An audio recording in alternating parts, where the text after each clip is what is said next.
Bhavani fry చేయవా? Okay.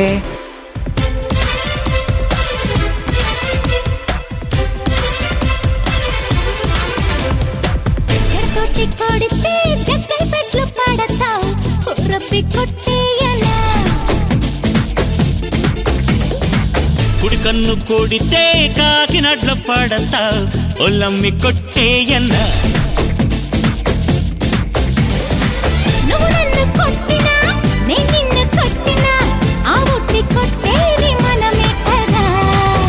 నువ్వు చిలకల్లి కొడుతుంటే నారాయణ అన్ని చీరమ్మ బెణికింది నారాయణ. నువ్వు జోలాలి కొడుతుంటే నారాయణ ఉన్న నిదరమ్మ బెదిరింది నారాయణ. జడతోటి కొడితే చక్కెర పెట్లు పడతావు, రబ్బి కొట్టేయన్నా. Thank you.